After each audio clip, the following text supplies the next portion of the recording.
आने वाले थे तब उन्होंने कहा था वो लूट रहे हैं सपनों को, मैं चैन से कैसे सो जाऊं। वो बेच रहे थे भारत को, खामोश कैसे हो जाऊं। नारे याद आना चाहिए देश के लोगों को, आपको और हमको। मैं हिंदुस्तान की छवि के लिए मरता हूं, इसलिए किसी से नहीं डरता हूं। याद होंगे आप लोगों को, बहुत हुआ भ्रष्टाचार, अब की बार मोदी सरकार, अच्छे दिन आएंगे। सबका साथ सबका विकास, हम वादे नहीं इरादे लेके आए। ये मोदी जी के जो भाषण के मुख्य जो टीवी और मीडिया हेडलाइन बनाता था वो बातें हैं। उन्होंने कहा डिजिटल इंडिया, उन्होंने कहा स्टैंड अप इंडिया, उन्होंने कहा मेक इन इंडिया, उन्होंने कहा skill India. Make in India का शेर मर गया, घायल नहीं है, मर गया। कल पुर्जों का था, जैसा दिखता था दिखाया जाता था। सबका साथ सबका विकास, जैसा मैंने कहा, देश नहीं बिकने दूंगा, देश नहीं झुकने दूंगा, नारे थे 7 साल 8 साल के।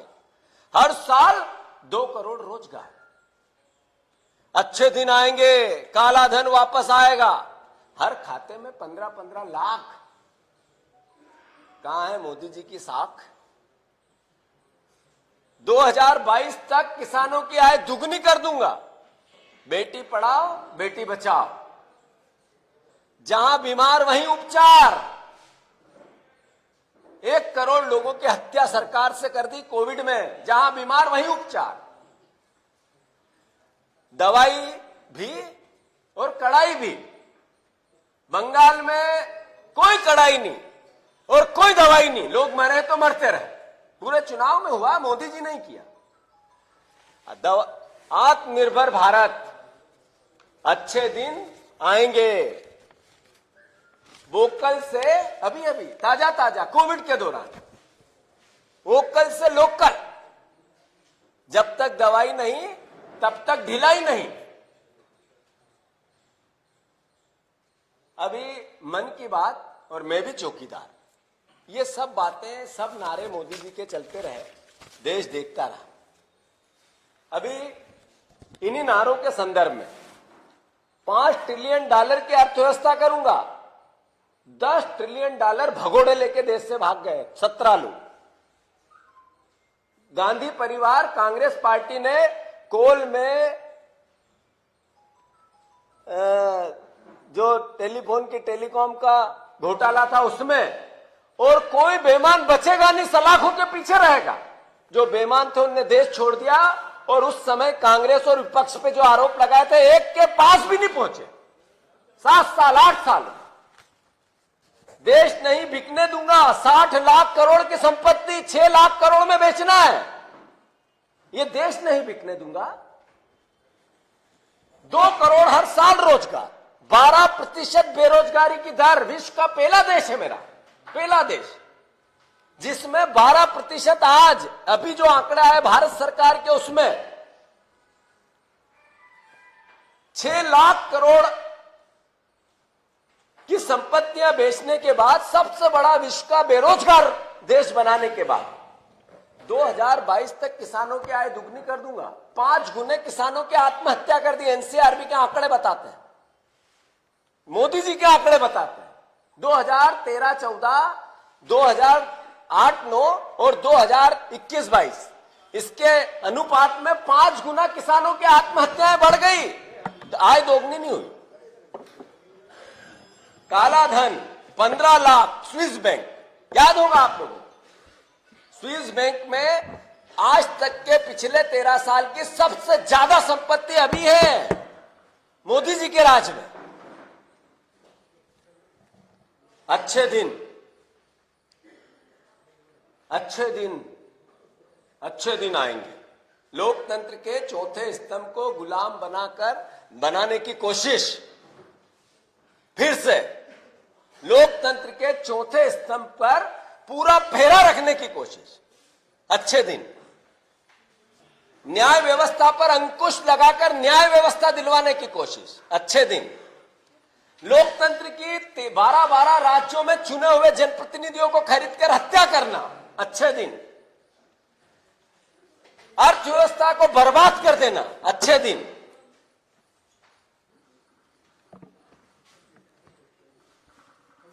और सृष्टि का, दुनिया का, जब से भगवान राम हुए, जब से भगवान कृष्ण हुए, तब से लेके आज तक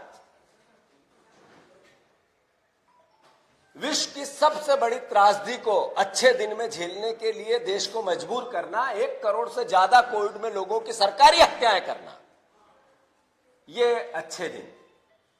मोदी जी ने जो बातें कही थी, जो वादे किए थे, और फिर सेवा और समर्पण की बात, अच्छे दिन आएंगे वो तो क्या मालूम कहां गए, महंगे दिन ला दिए। डबल डिजिट की अर्थव्यवस्था करूंगा, माइनस में डबल डिजिट की अर्थव्यवस्था कर, 45 साल में सबसे बड़ी आर्थिक गिरावट मेरे देश में आज चल रही है। फिर भी सेवा और समर्पण मोदी जी का 25 दिन तक जन्म दी। 5 साल में 1540, पिछले 5 साल में, अभी के 4 साल नहीं गिने, ये मोदी जी के आंकड़े हैं, सदन के आंकड़े हैं, संसद के आंकड़े हैं। जो मोदी जी ने बोला, बातें की, प्रधानमंत्री रहते हुए पूरी नहीं की, 540 ऐसी घोषणाएं, बातें और वादे पूरी नहीं की। ये मोदी जी के काम करने की, 18-18 घंटे काम करने का, देश के लिए सेवा करने का मुख्य मुद्दा था। इन सब का सार है, इन सब बातें जो मैंने पहले कही, इनका सार है मोदी मतलब बंटाढार। इन सब का सार मोदी मतलब बंटाढार। मोदी के झूठ पर एक वेबसाइट बनानी पड़ेगी आने वाले समय में। मोदी के झूठ पर एक वेबसाइट बनानी पड़ेगी, जिनका 25 दिन हमें जन्मदिन मनाना है। अपराधियों को क्या हालात है मध्य प्रदेश में, देश में, सेवा और समर्पण की बात है। अभी एनसीआरबी के आंकड़े आए, देश की बात तो कम करें, प्रदेश की करें, जिसमें अपराधियों को कानून व्यवस्था के अंतर्गत 10 हाथ गहरे गड्ढे में गाड़ने की बात करने वाले मुख्यमंत्री जी ने 10-10 आदिवासियों को गड्ढे में गाड़ते हुए हमने देख लिया।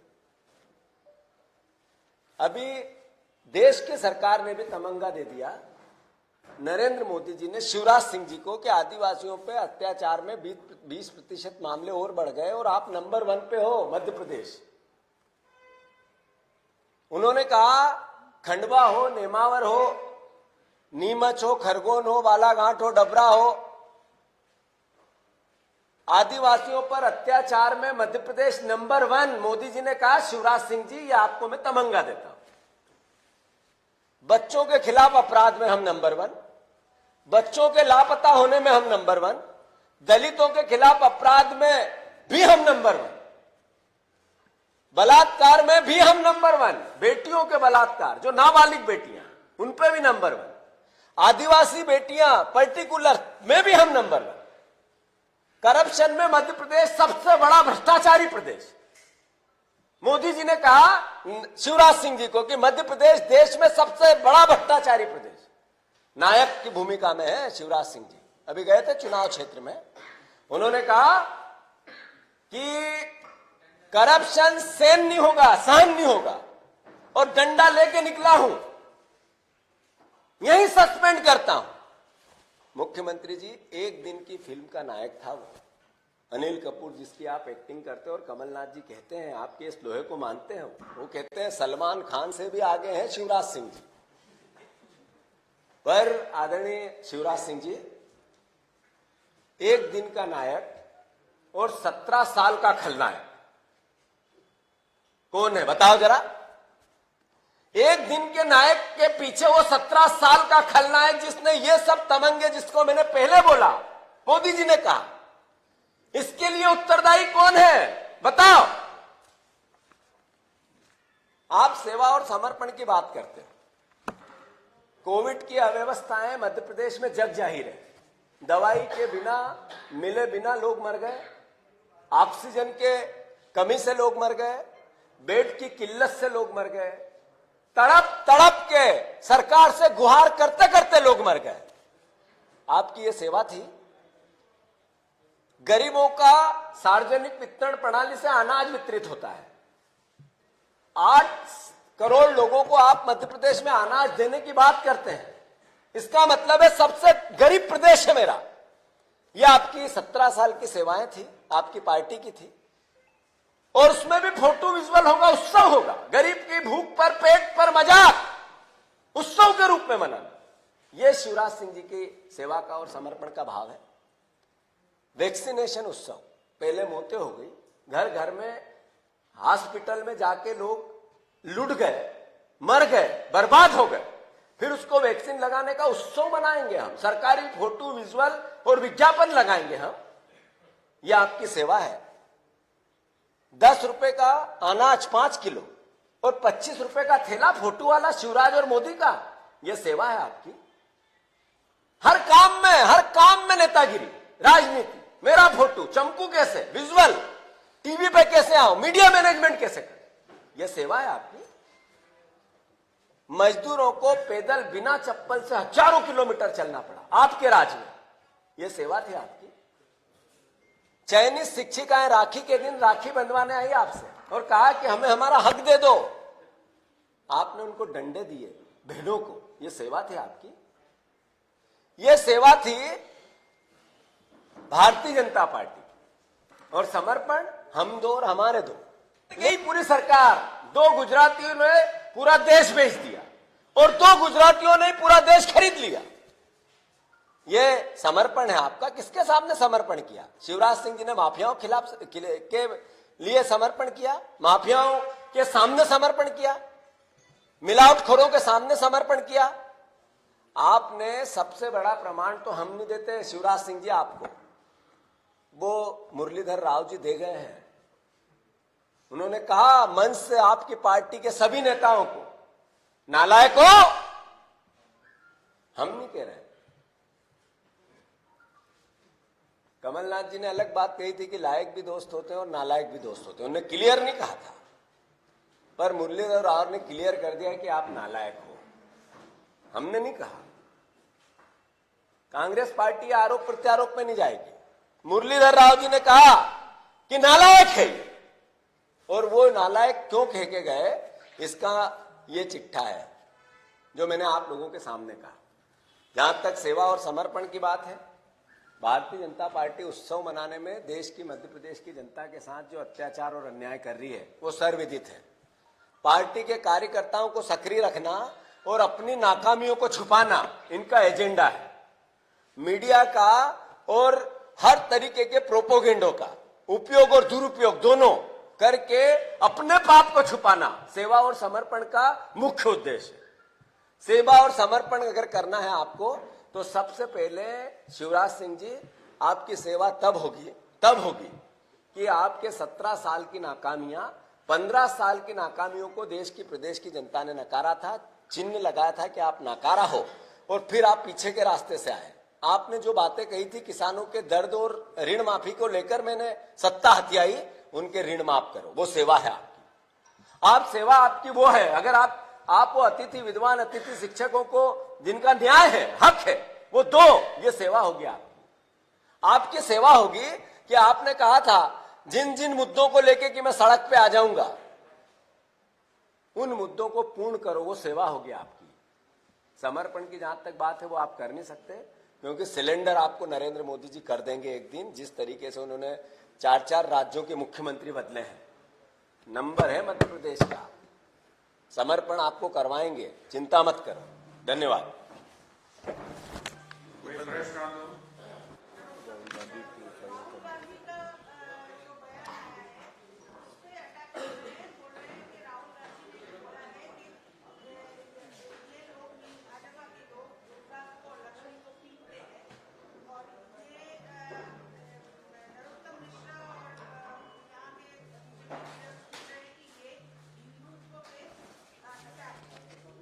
ऐसा है कि नरेंद्र मोदी जी ने कहा कि आंकड़ों के साथ कहा। उन्होंने कहा कि मध्य प्रदेश में बच्चियां लगभग 17,000 बच्चियों के साथ बलात्कार हुए।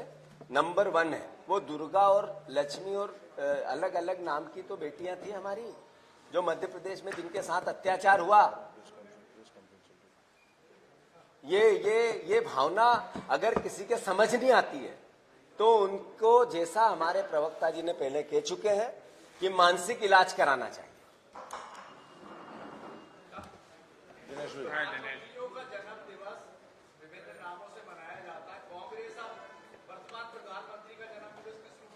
मैंने बता दिया है कि ये जनता को तय करना है कि देश विश्व का सबसे बड़ा देश बेरोजगार हमारा है, क्या बेरोजगारी दिवस के रूप में मनाए?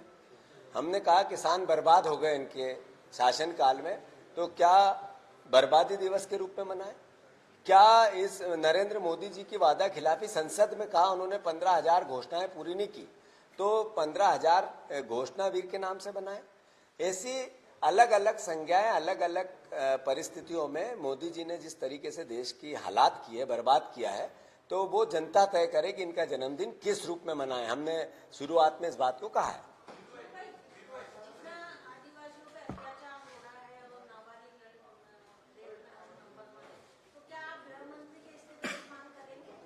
ये सरकार को पूरी को इस्तीफा देना चाहिए। ये पूरी सरकार भ्रष्टाचार के पराकाष्ठा पे लूट और खसोट की सरकार है।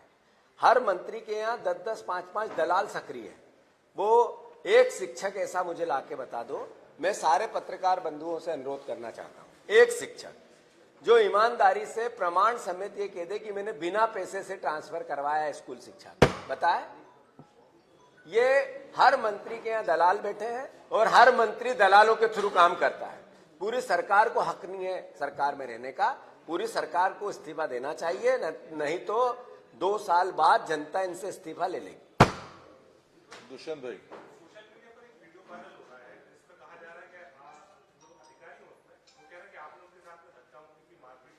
इंदौर की छोटी सी घटना है, कोई बात नहीं, इंदौर की छोटी सी घटना है, वो मेरे ख्याल में उसका पटाक्षेप हो गया, उस पर ज्यादा डिटेल में जाने की जरूरत। नमस्कार। मैंने ये अनुरोध किया कि छोटी सी घटना है, घट गई। कहाँ आप झगड़े में पड़ रहे हो? आप मेरे से सवाल कर रहे हो, आप मुझसे सवाल कर रहे हो, अच्छे भी कर रहे हो, कड़क भी कर रहे हो, मेरे से हमारी पार्टी पे भी प्रश्न चिन्ह उठाते हुए भी कर रहे हो। ये आपका दायित्व है। ऐसे ही एक जनप्रतिनिधि का अधिकारियों को अव्यवस्थाओं को लेकर समझाना, प्यार से भी समझाना, नियम से भी समझाना, कानून से भी समझाना, ये रोजमर्रा की जिंदगी का पार्ट है। फिर भी अगर एक जनप्रतिनिधि इस तरह का कोई बात हुई जिससे कि एक कर्मचारी को ऐसा लगा कि मेरे साथ अच्छा नहीं हुआ, तो मैं उसमें खेद व्यक्त कर चुका हूं। क्लियर?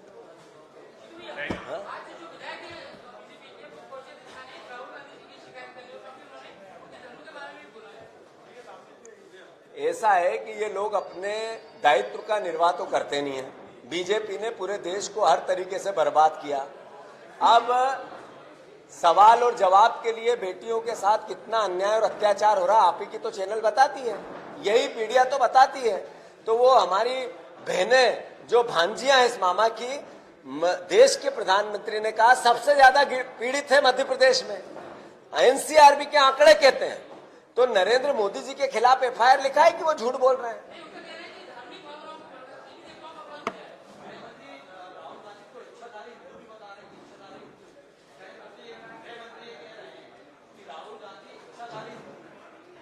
ऐसा है कि किसी से किसी को प्रमाण पत्र लेने की जरूरत नहीं, पर हमारे जो प्रवक्ता ने पहले कह चुके हैं, इस तरह की चलन चल गया है भारतीय जनता पार्टी में कि इनको पता नहीं है कि कब और कहां और कैसे बोलना है, और इससे देश का और प्रदेश का और आम जनता का कितना भला होगा, ये इसका कोई आकलन नहीं है। फिर भी उनको बोलना है। इसका मतलब है पेपर में छपने के लिए बोलना है, अखबार में दिखने के लिए बोलना है। तो ऐसे लोगों का मानसिक इलाज कराने का फ्री में ठेका ले लिया नरेंद्र सलूजा। पैसे भी हम देंगे, पैसे भी ये देंगे। धन्यवाद।